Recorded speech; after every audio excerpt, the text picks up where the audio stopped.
في بنادم في بلاده محقول، لا حق الضايع يجري مقهور، فرطت ويطير يحرق ماشي للنور، ناس أحلى ما بدها تفت في البابور. Merci de cette invitation cet après-midi ici à Nanterre, et je viens d'écouter avec beaucoup d'attention et d'ailleurs d'intérêt la deuxième partie, je pense, de l'intervention de Halima Boumedienne, avec un certain nombre de positions, de principes que je partage fondamentalement. Une dernière proposition intéressante qui, en tout cas pour moi, je pense qu'elle est à étudier et à soutenir au vu du paysage politique et à la lumière de la réflexion qu'on doit avoir au moment où viennent les élections. Mais ce qui m'intéresse, et je le conçois bien, on est à quelques semaines d'élections en France, moi il m'intéresse davantage, non pas simplement parce que je crois que je suis d'accord là-dessus aussi, et j'ai souvent été interpellé ces dernières semaines avec l'espoir chez certains d'obtenir des consignes de vote. Et ça, c'est pas du tout d'abord, c'est pas ni mon rôle, ni mon envie, c'est pas du tout une chose que je fais. Je l'ai jamais fait depuis 25 ans que j'interviens en France. C'est pas du tout des choses à mon sens, c'est pas juste de faire ça. C'est plutôt donner des clés de lecture et des enjeux, puis ensuite de laisser chacune et chacun déterminer ses choix. Mais l'idée de voir venir ces élections est plutôt de les utiliser au sens de loupe, c'est-à-dire qu'est-ce qui se révèle de plus en plus dans ce pays, en France, mais pas simplement en France. Vous pouvez voir aujourd'hui en Europe des espèces de nivellements qui sont en train de s'européaniser en mauvais français, à savoir des logiques qu'on voit en France s'articuler, qu'on voit ailleurs, vis-à-vis desquelles, à un moment donné, il faut faire un constat, il faut faire une étude, il faut faire des choix politiques. Et ces choix politiques, ils peuvent être faits en fonction des intérêts ou dans le seul calcul de la possibilité de gagner les élections, ou avec une autre façon de faire la politique, une autre idée. Alors moi, ce que je vais essayer de traduire, c'est pas simplement une idée de soutenir qui va venir au pouvoir ou d'être dans la logique de la compétition pour le pouvoir. Il y a un certain nombre d'années déjà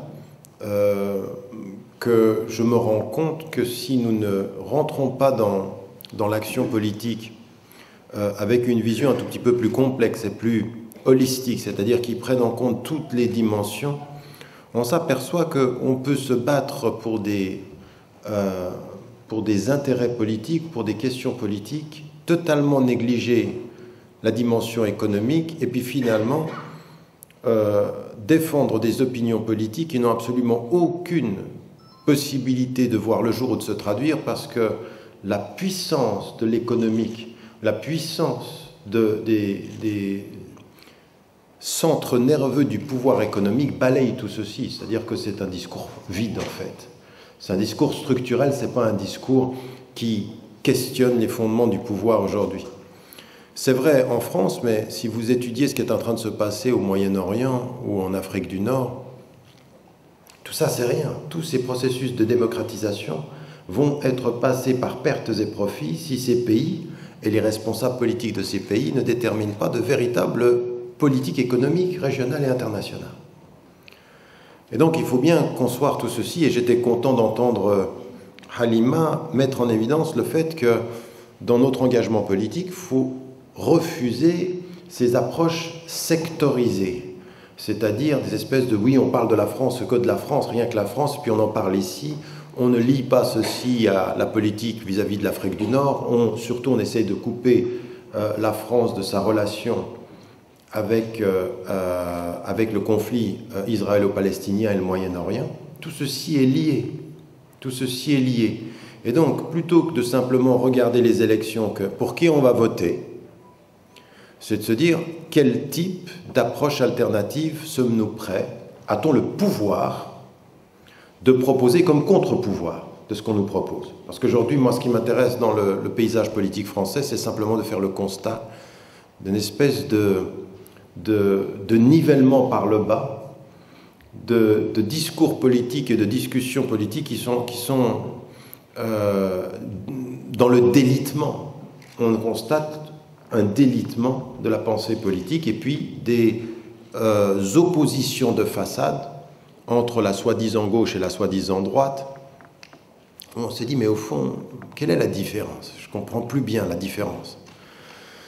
Parce qu'on est beaucoup plus vraiment dans des luttes de structure et d'ego que de confrontation idéologique et de projet de société. Et que quand j'entends qu'il va falloir peut-être qu'on réinvestisse le champ politique avec un autre rapport au principe, il faut réinvestir le champ politique par deux dimensions. Un, c'est une idéologie qu'il faut constituer, considérer. Et l'idéologie, qu'est-ce que c'est?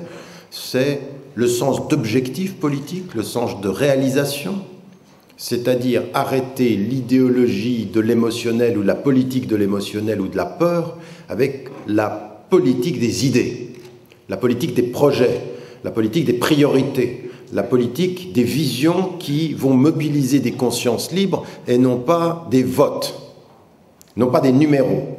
Ça, c'est déjà une position de principe.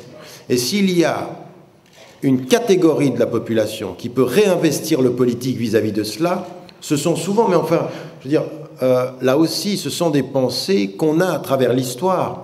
Avant d'avoir été marxistes, ce sont des pensées qui ont été même des pensées des spiritualités asiatiques. L'histoire se fait par les opprimés, l'histoire se fait par les minorités, la conscience des objectifs et des idéaux vient toujours de ceux que l'on opprime, jamais de ceux qui oppressent. Parce que ceux qui oppressent gardent des chasses gardées de pouvoir. L'idée ne l'intéresse pas, le pouvoir le préoccupe. Quant à ceux qui vont développer un autre type de rapport, ce sont ceux qui vivent aujourd'hui en France avec une conscience qu'on les marginalise du débat. Ce qui a été dit, qui sont assignés à l'immigration à vie. Après, vous pouvez venir avec tous les discours que vous voulez. Vous dites, mais je suis français. Le plus important, c'est que vous le disiez. Mais le plus important, c'est aussi... Mais ce qui est aussi important, c'est de savoir que vous n'êtes pas entendu. La question n'est pas simplement de parler, c'est de considérer la surdité de ceux à qui on parle. C'est-à-dire ceux qui, aujourd'hui, placent une catégorie de la population en dehors du débat national. Et quand vous dites dans le débat national que le débat national est lié à la scène internationale, on dit, vous voyez bien, vous n'êtes pas de chez nous. Non, alors moi, non, moi. Provenant du religieux, j'ai une fatwa personnelle, pas d'applaudissements. Donc, c'est ça, le premier domaine, la première dimension, c'est la réconciliation avec l'idéologie politique, celle qui fonde des objectifs et sur des idéaux. Et la deuxième des choses dont on a besoin de réinvestir le champ politique, tout en sachant que c'est tout à fait limité, c'est la question de l'éthique. L'éthique en politique, c'est-à-dire une certaine façon de faire la politique, une certaine façon de... Et ça, encore une fois, même si le pouvoir corrompt, le pouvoir attire. Je veux dire, j'avais écrit il y a autant j'avais salué, par exemple, l'exercice du pouvoir, les premières étapes dans la lutte contre la corruption, l'encadrement de ce qui se passe, par exemple, en Turquie. Je suis un spectateur attentif et critique de ce qui se passe en Turquie.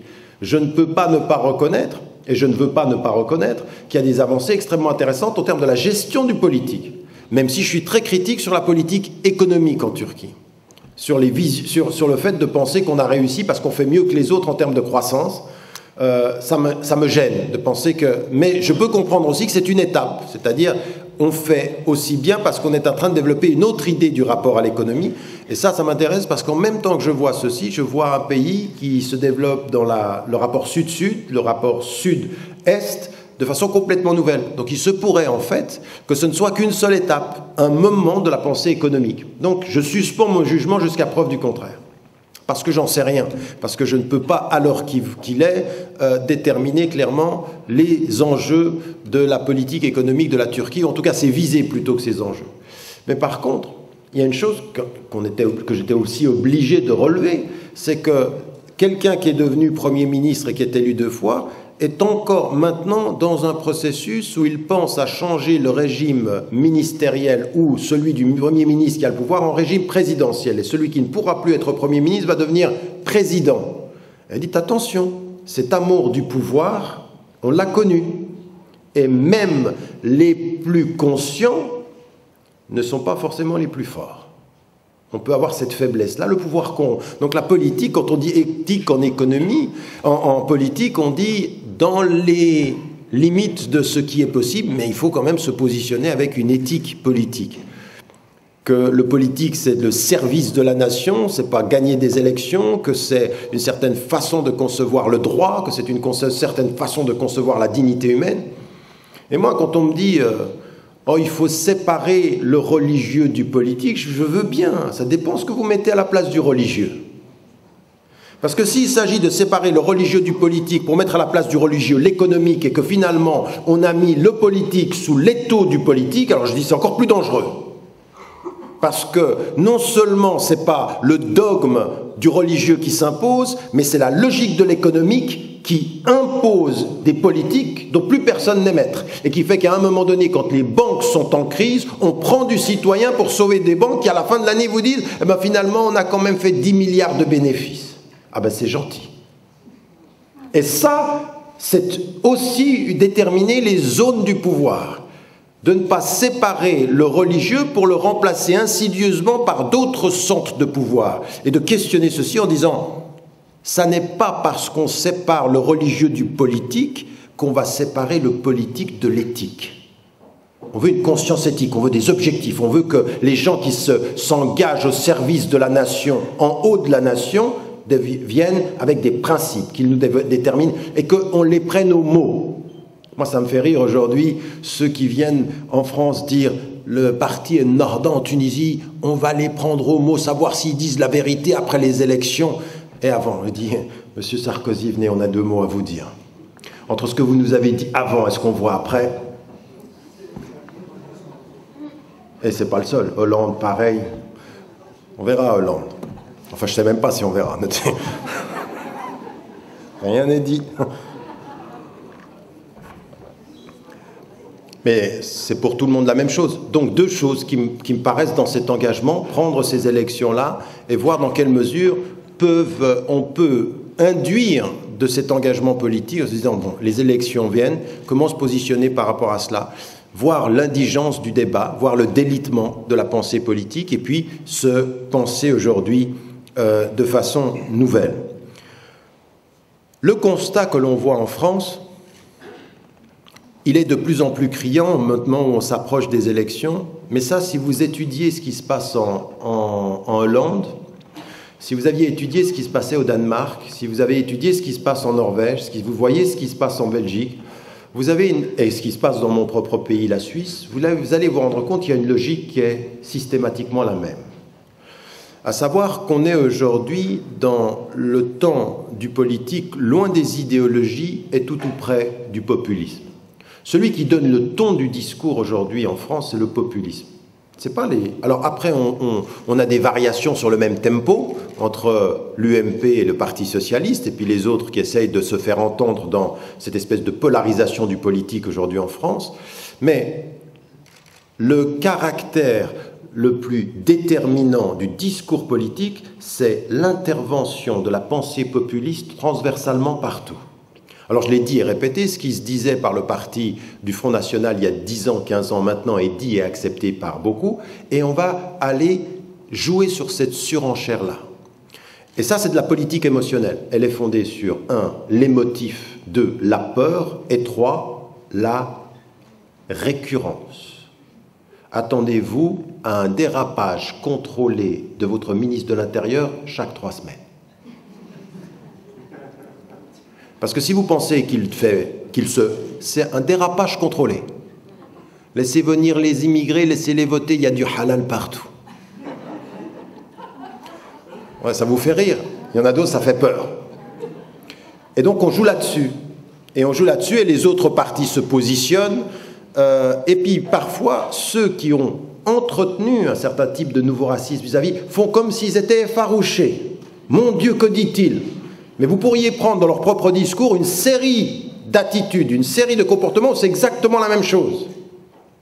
Je veux dire, Valls qui fait l'effarouché par rapport à ce que dit Guéant, et vous voyez, allez voir comment ce qu'il a dit et ce qu'il a osé dire par rapport au Quic, par rapport au communautarisme, c'est la même chose. En fait, tu critiques au sommet ce que tu entretiens à la base. Et ça, c'est récurrent. Et après, on joue, et on va jouer sur les émotions. C'est à qui réussira à entretenir la peur qui le fait, mais à paraître le plus tolérant à la base. Une attitude de tolérance apparente, tolérance, et là, je suis d'accord avec ce qui a été dit, c'est ce terme-là, tolérance au sommet et politique insidieuse à la base. Et ça, malheureusement, et là je suis aussi d'accord, je fais ce constat, c'est transversalement partagé. Je ne vois pas aujourd'hui, très sérieusement, un parti, je peux voir dans certains partis qui est plus ou moins, mais un parti qui soit complètement protégé de cela, je ne le vois pas aujourd'hui en France. Alors, après, il y en a certains qui disent, oui, non, mais alors dites-nous pour qui on vote s'ils sont tous mauvais. Je ne suis pas en train de dire qu'ils sont tous mauvais, je dis, il n'y en a pas un de bon. Non, mais la nuance est importante. À partir d'un certain moment, en politique, parfois, on vote pour le moins mauvais. Tout en considérant que, quand on a fait le constat de ce qui peut être mauvais, il va falloir se réveiller pour donner du bon. Et c'est là où je suis d'accord, on ne peut pas rester dans l'attitude passive, à systématiquement dire ils sont tous mauvais, tous pourris. Ça ne peut pas aller. Ça va pour une élection, mais ça ne peut pas aller pour un projet de société. Ça ne peut pas aller pour des gens qui vont réconcilier idéologie et éthique en politique. Ce que je disais au départ. Et là, ça m'amène à dire qu'on voit ce clivage avec le populisme partout, et puis on voit des discours qui se positionnent par rapport à cela, où ce qui va être déterminant, c'est de faire peur par rapport à ce qui a été dit également, la politique d'immigration, ou l'entretien des immigrés qui viennent et qui nous colonisent, de cet islam, parce que c'est le même discours. Vous, quand vous entendez islam, il faut bien vous rendre compte que pour la majorité de la population, c'est le même discours. Vous entendez d'un côté immigré, quand on dit islam, c'est la religion des autres, c'est la religion de l'étranger, c'est des étrangers. Vous pouvez bien dire français de confession musulmane, mais dès qu'on dit islam dans ce pays, ce qu'on entretient pour la majorité de la population, c'est la religion des étrangers. Le halal, c'est étranger. Donc c'est ça qui est important, c'est de comprendre une espèce de discours qui se construit sur l'altérité permanente, et ça c'est le populisme. Le populisme va jouer là-dessus.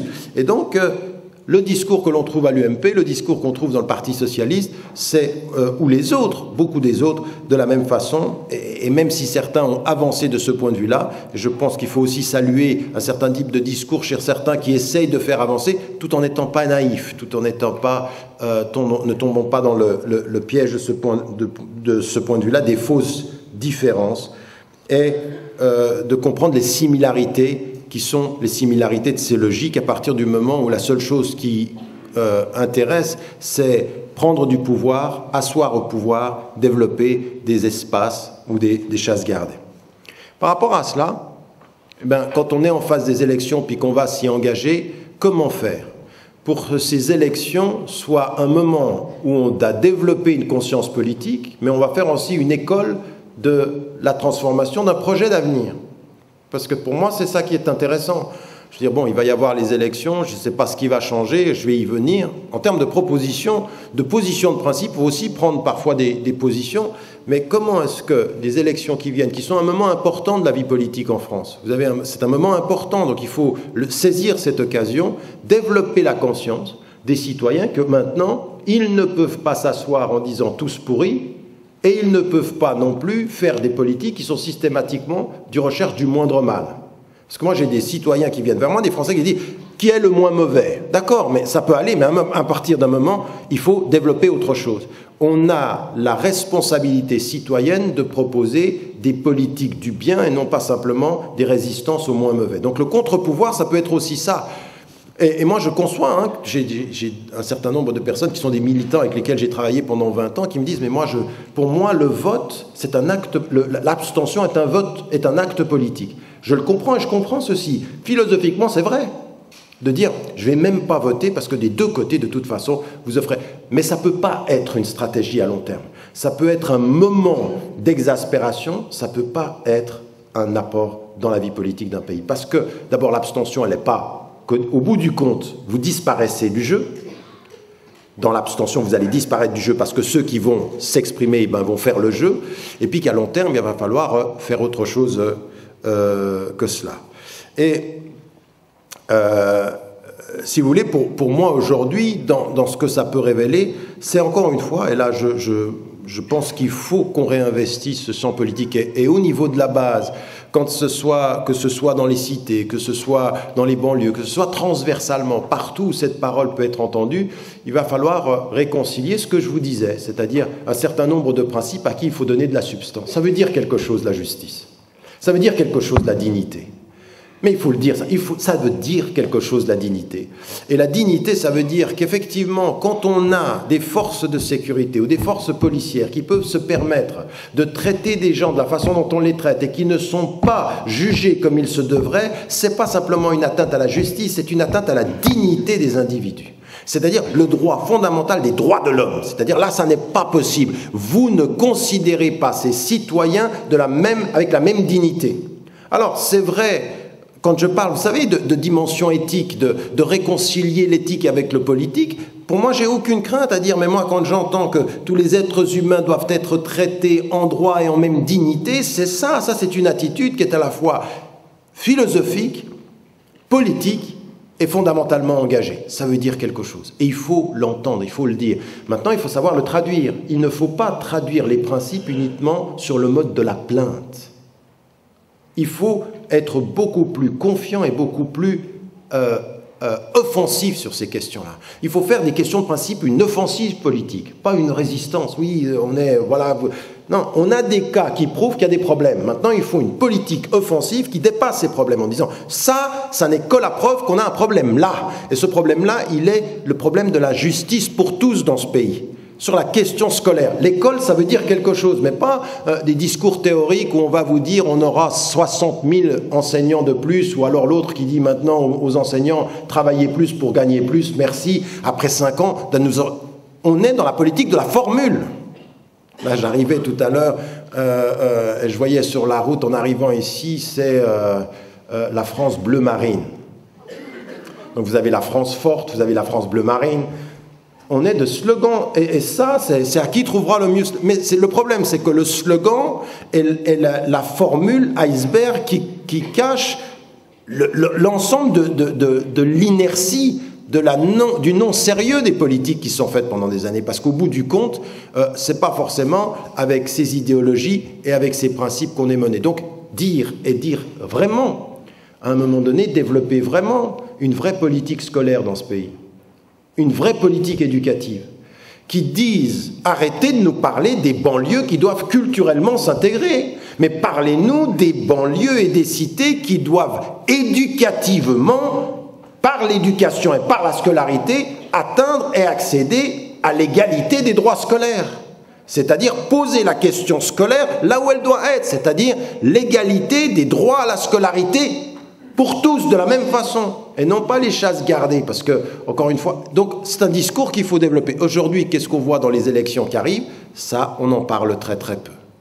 J'ai vu 2 ou 3 fois dans le monde en disant les banlieues, les cités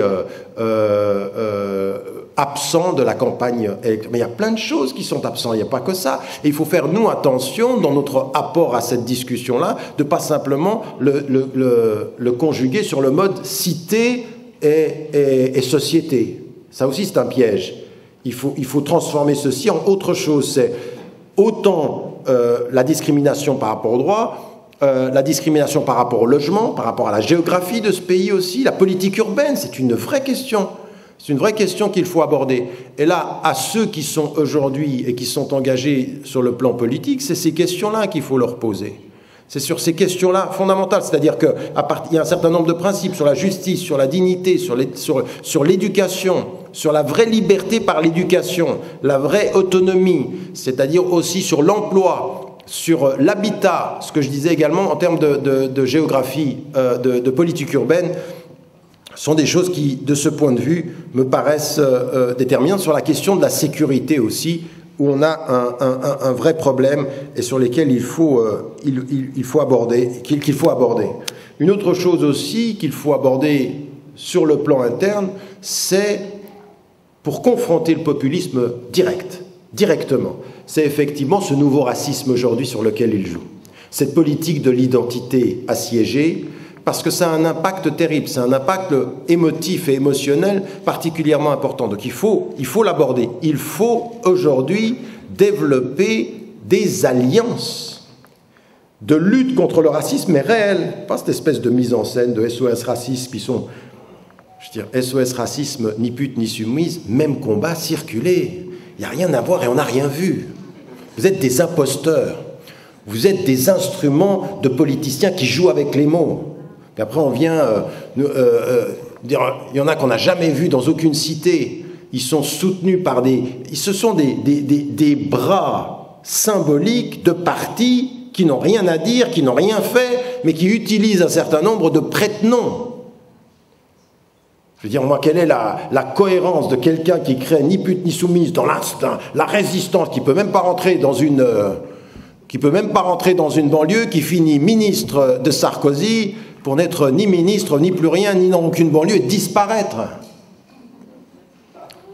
Une imposture, c'est de l'imposture caractérisée. Alors après, on peut s'asseoir. Une fois qu'on a dit ça, bon, elle, c'est quelqu'un qui est dans l'imposture. L'autre, elle représentait le caractère exotique de l'Afrique occidentale, du Sénégal, qui est entré avec Sarkozy, qui va finir avec Borloo. L'autre, bon, une fois qu'on a dit ça, on a même eu un grand scoop.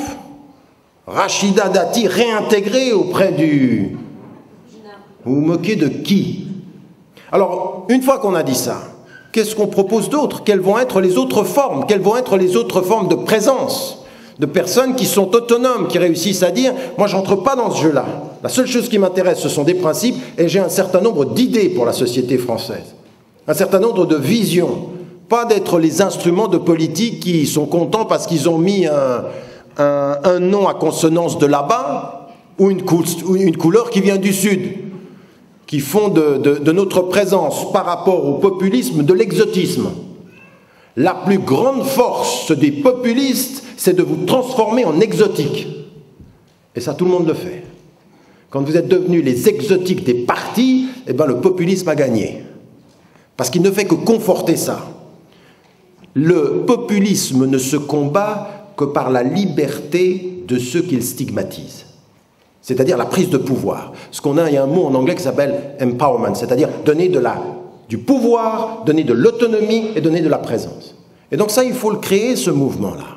Et d'abord, c'est un mouvement de conscientisation. Alors ça peut être un parti politique, ça doit être un parti politique transversal, pas communautaire, pas nous contre eux, non.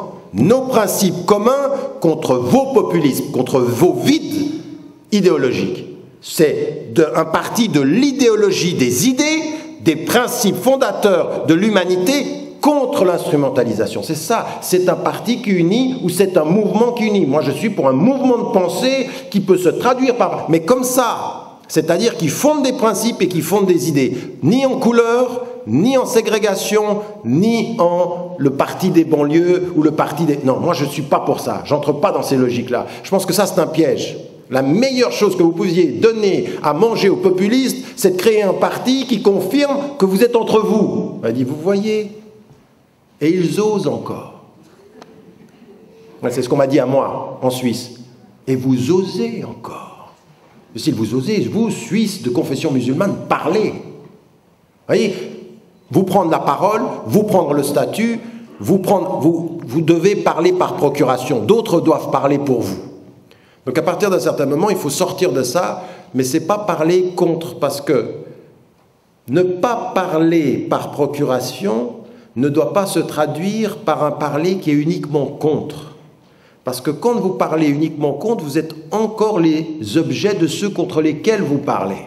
Il faut parler pour et parler libre.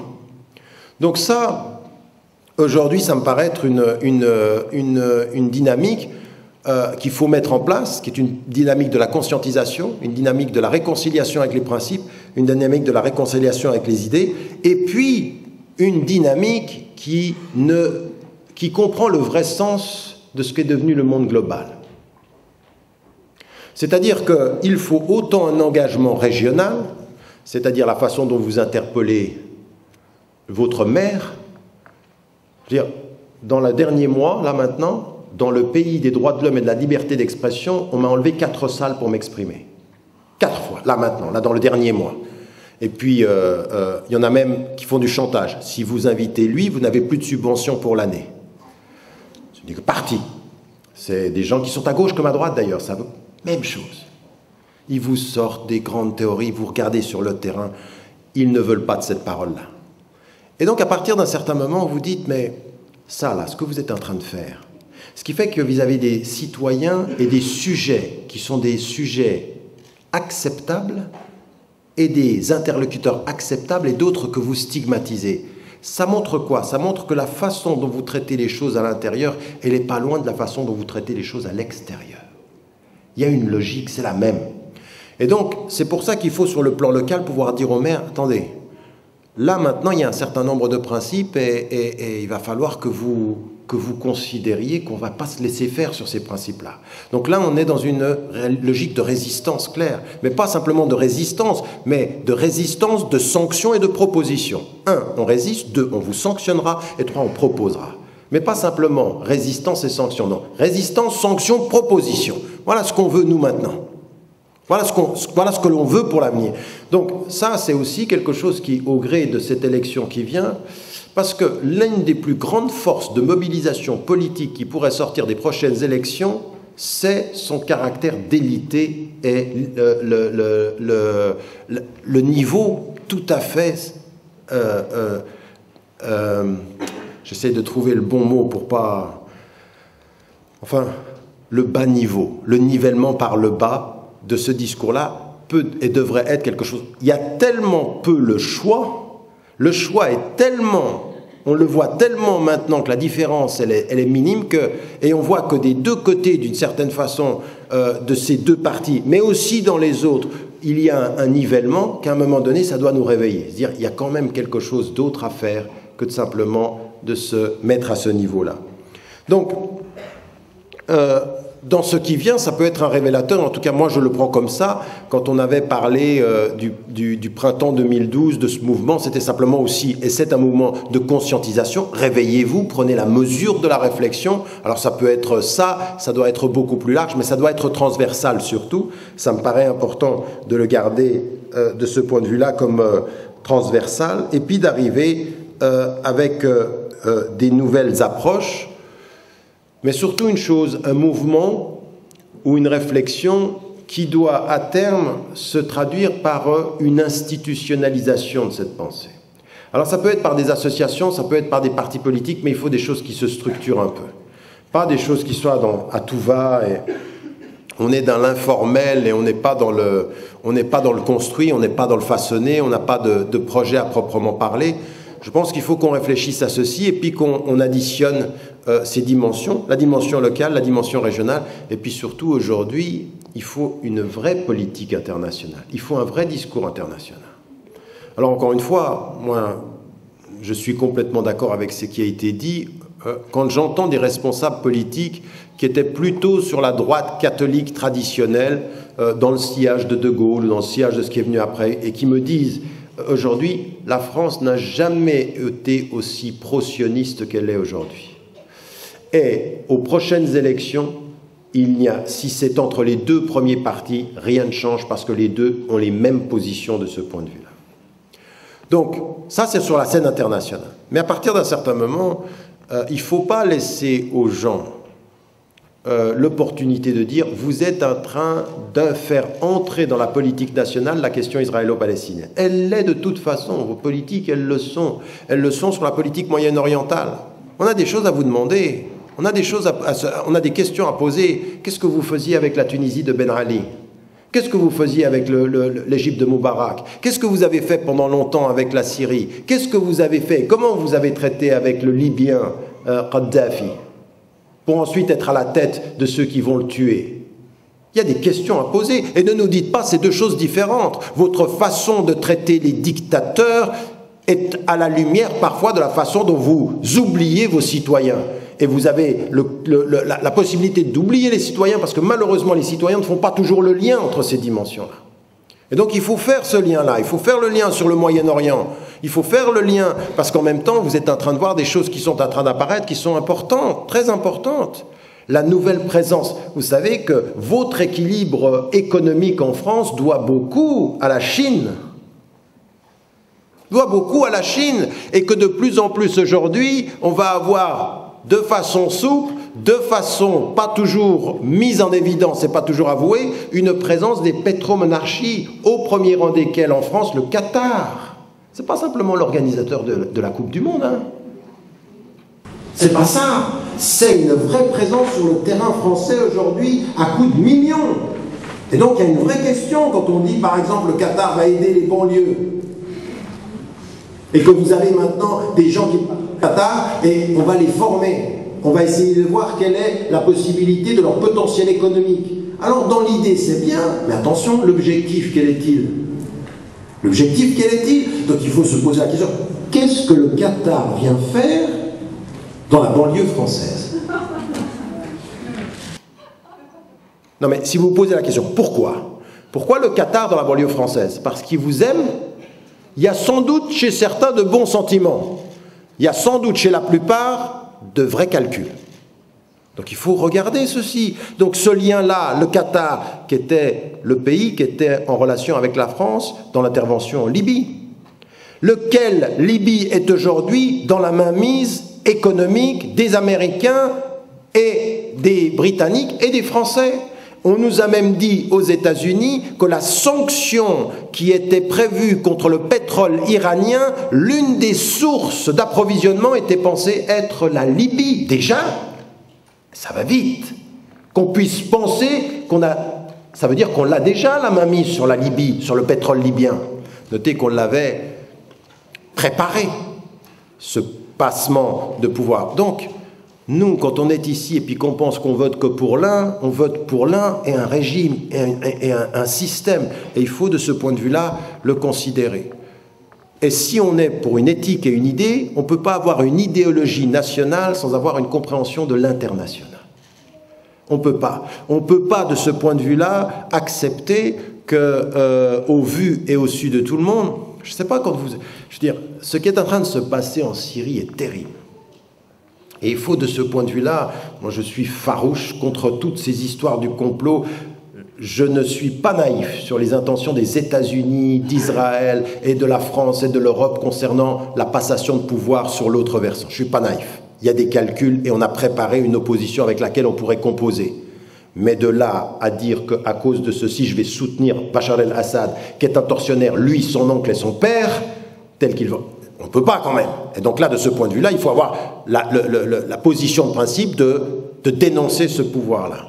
Mais quand on voit que, je veux dire, par rapport à ce qui est en train de se passer, on a ces images et on voit, mais en même temps, au même moment où on voit ceci, passe par pertes et profits la continuation de la spoliation, de la torture, du mauvais traitement des Palestiniens, comme si les éclairages pour les uns permettaient la poursuite de la terreur pour les autres, et qu'on n'en parle plus, on n'en parle plus de la même façon. Là, il faut, de ce point de vue-là, à l'approche des élections, avant de se dire pour qui on vote, il faut peut-être se poser la question de savoir comment on pense, comment on réfléchit, comment on développe cet esprit-là. Et donc, moi, c'est cette première proposition que je fais avec un certain nombre d'engagements qui me paraissent être déterminants. Et j'en arrive à ma conclusion. Aujourd'hui, moi, je n'ai pas du tout de consigne de vote. Franchement, je serais bien emprunté. C'est pour ça que je souris souvent en disant aux Français « bonne chance ». Parce que franchement, je ne vois pas. Et moi, j'aurais une position de principe qui est extrêmement claire. C'est-à-dire que je suis tellement mécontent de ce que je peux voir que je regarderai effectivement pour le premier tour et voterai pour celui que je considère être le moins mauvais.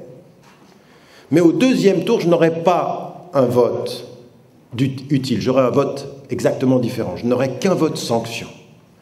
Quel que soit celui qui est au pouvoir, eh ben je dirais je suis contre toi. Je ne suis pas pour toi, mais je suis contre toi. C'est-à-dire que moi, je prends une position pour que mon vote compte au lieu de m'abstenir, parce que les deux, c'est la même chose. Par rapport à Sarkozy ou par rapport à Hollande, je ne vais pas voter pour Hollande parce que... Non, je vais voter contre Sarkozy, mais si Hollande arrivait par la suite, je serais contre lui de la même façon. Un vote qui ait un poids, mais qui est un vote contre. Parce que je me reconnais dans rien de ce que vous dites. Donc un premier tour où je chercherai le moins mauvais, et un deuxième tour où je voterai contre celui qui est en charge, pour manifester dans un poids une attitude qui est une attitude de distanciation par rapport à ce cas. Mais ça ne peut être que si on a une autre dimension d'activité. C'est-à-dire que si on complète ceci par une autre activité politique. Pas dans parce que s'abstenir, être passif, ou être contre être passif, c'est avoir deux fois tort, parce que l'un annule l'autre. Mais être contre en étant actif, c'est peut-être avoir partiellement raison pour un temps. Je ne sais rien. En tout cas, j'en suis là de mes réflexions à bientôt 50 ans. Avant ma retraite, je trouverai une position peut-être un tout petit peu plus effective. Mais en tout cas pour vous, dans la situation qu'est la vôtre en France, je vois que c'est très important d'avoir une position de principe maintenant par rapport à ces votes. Mais ce qui est le plus important, c'est de lier cette position à un type d'engagement politique qui lui donne une cohérence. Pas deux attitudes politiques qui s'annulent l'une l'autre, mais une politique de cohérence. Mais franchement, je ne me vois pas dire oui à l'un. Aujourd'hui, je ne me vois pas dire oui. Mais par contre, je peux dire non à l'un. C'est-à-dire, je positionnerai mon vote dans le contre-pouvoir, beaucoup plus que dans le pouvoir.